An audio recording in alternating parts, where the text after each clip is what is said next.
Hello guys, maluto kita kang steamed mushroom with prawn and sotanghon. Ready na ta? Okay, amo ni nga aton nga prawn for today. Ginhiwa ko na siya sa duwa. Amo na siya. Ginhiwa sa duwa para magbika karon char. Para makuha ang anang nga higko or kinai sa sulod. Amo na siya.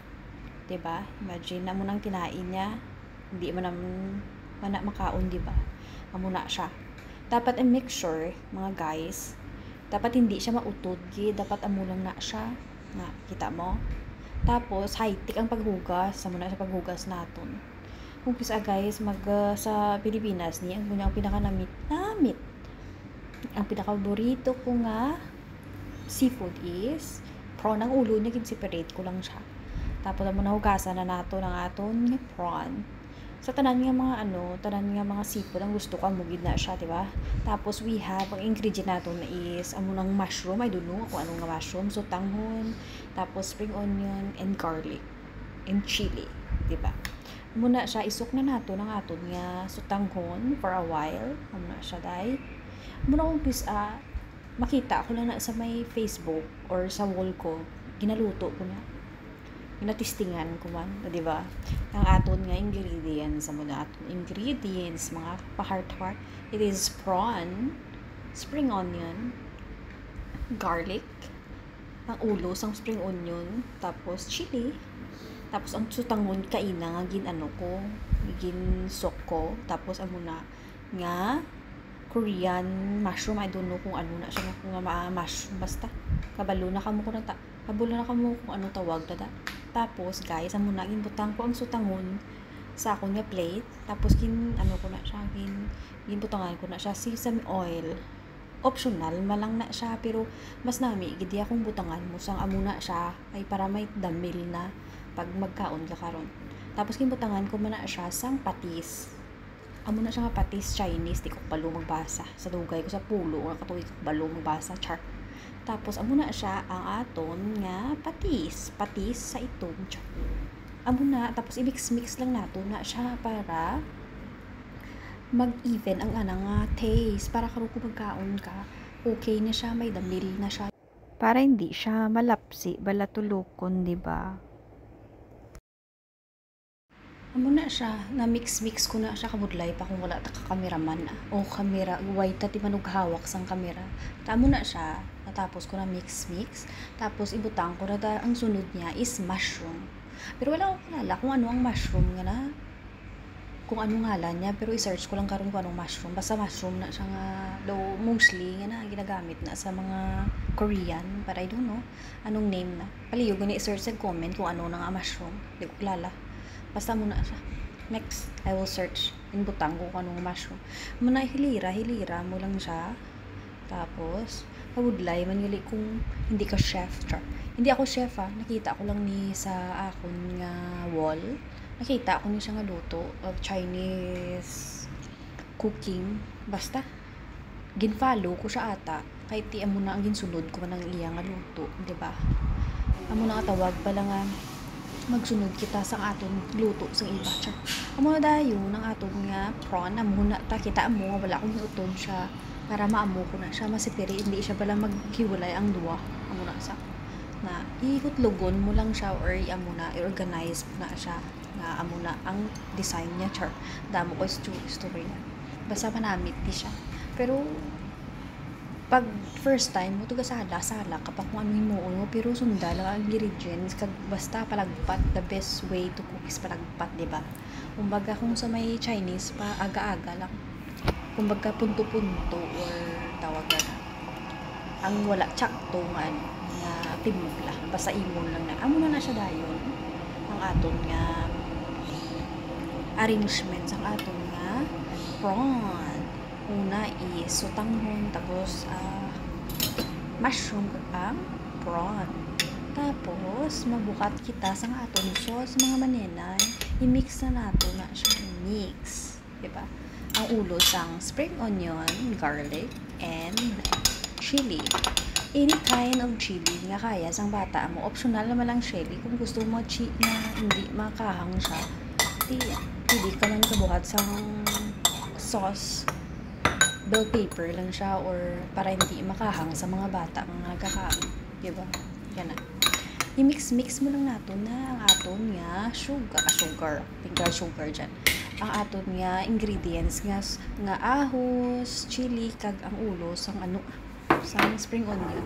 Kay isa pa guys, nagpainit ako sang init cooking oil. Nag-init ako sang cooking oil. Kaya ang cooking oil nga na ibutang ko na sa akon nga ingredients nga garlic, chili, and spring onion. Amo na siya, kita mo na. Ginpainit ko na siya. Normal lang ang mga cooking oil. Ini na. Tapos, sukbon mo natural. Sukbon mo na kayo butang dito sa may sulod sa aton nga ingredients para ang aromatic. Mura siya. Ibutang mo na da. Kaya kung mabutangan mo na sang oil, ang aroma namit, manalam siya. Ang muna, ibubo mo na siya kita mo ka-acid. Delicious. Kita mo na ang aton nga ingredients. Lantawan nilang kung paano naton himuon ang aton nga ingredients. Sarabay, lang na siya, estimate lang ng aton nga ingredients. Kay wala man kong kabalobi, nakita ko lang sa wall ko ni. Pero, ikaw na lang bahala kung paano paano mo ma-arrange. Amo na, tapos ibutang mo na siya by sa itungtong mo sa may sa front like that. Kita mo kapinalagpat lang ko, diba? Basta amo na nakita ko sa wall ko amo na siya mga guys. Kung diin ka mo, paki-comment kung taga-diin ka mo. Ako taga gali ko, taga Iloilo. Diri ako sa Singapore. Amo na siya. Tapos ng aton arrangement sang aton nga sudan namon siya sa dinner. O and then guys, steam na nato ng aton nga. Steam nato na, of course guys, before ka mo mag-steam, dapat naka-boiled ng aton nga steamer. Kita mo na. Hindi ka magbutang sang imo food or any steam nga food kung wala pa siya nagbukal. Dapat pabukalon mo anay before mo siya butang sa sulod. Amo na aton nga sauce. Ang sauce naton is oyster sauce pang the brand. Tapos butahan natin sang soya sauce, light soya sauce na siya. Muna natin oyster sauce, soya sauce, seasoning, tapos sugar, gamay lang. Ang akon is estimate lang niya. Ang akon nga pagbukat sa akon sauce, muna siya. Ang akon nga sauce is oyster sauce, light soya sauce, and sugar kag ang seasoning. Tapos butangan mo siya sang tubig, and then mix mo lang siya. I-mix mo lang siya. Karon mo lang ni siya ibutang kung na-steam mo na siya. Kay 20 minutes mo lang ni aton nga steam. Amo na, kita mo na siya. Ibutang nato na siya karon mo pa ni siya butang ang aton nga sauce. Kung na-steam mo na siya mga halfway, mga 10 minutes I think, tapos ibutang mo siya na anang aton nga steamer. Ibutang mo siya sulod kung bukal na. Amo na bala ko sa inyo, hindi yung pagbutang imo nga gina-steam kung hindi pa boiled. And then amo ni ang aton nga another dish for today, ang hantak or lungbin plus pork. Amo na siya. Dapat kay kung sa Chinese family ka, dapat may tatlo na siya. May vegetable, another side dish na prawn, and then vegetable or pork.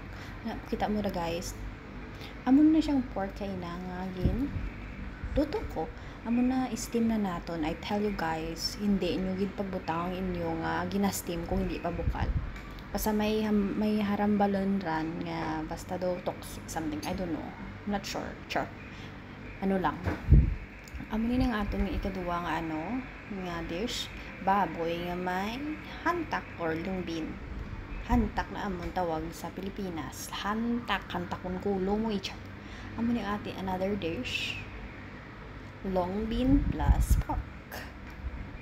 Kinboil ko na ang akon nga long bean para hindi siya pala surely kagin nga maluto. Kay kung hindi mo pag-boil, di mo na hindi ka sure mahawot. Tapos after that, ibutangan ko siya sa wine. Shaoxing wine. Amo na siya. Mostly sa mga Chinese gamit sang wine kay kuno para makuha ang baho balasang langsa. Amo na siya. For me, amo na understanding ko sa wine. Amo na guys ang aton nga another sudan. Diba? Nagduna utal-utal na ko. Amo na da ang aton nga steam. Kita mo? Tapos, that time na naton butang ang aton nga sauce. Ibutang na naton ang sauce. Halfway lang siya. I think 15 minutes. Muna. Ibutang na naton ang aton sauce na i-sauce. Tapos, steam mo. Halfway lang ang imo. Tapos, mo siya. Ibutang ang aton sauce mga guys, palagpat lang ni basta nakita ko lang ni sa wall ko, then I just follow. Amo na siyang aton dish for today. I-steam pa nato na for a while para papasok yung taste ng ating sauce. Ito ng ating another dish. We have a long bean and prawn and then pork. Tapos guys, nagpainit liwat ako sa mantika para ibubuda. Before mo i-serve, bubuan mo siya sa mainit man nga mantika para ang nga pagkarimis guwakid. Muna nakita ako sa wall ko, ginilog ko lang. Amo na siya is Chinese cook na. Pero ang taste guys, as in balik-balikon mo ang combination sang cooking oil kag ang sauce mo na as grabe ang aroma niya hamot-hamot kag ang imagine na ang sutangon rada is as in very very nice, as in na taste mo lang guys. Amo na ning akon nga finished product. Thank you guys for watching.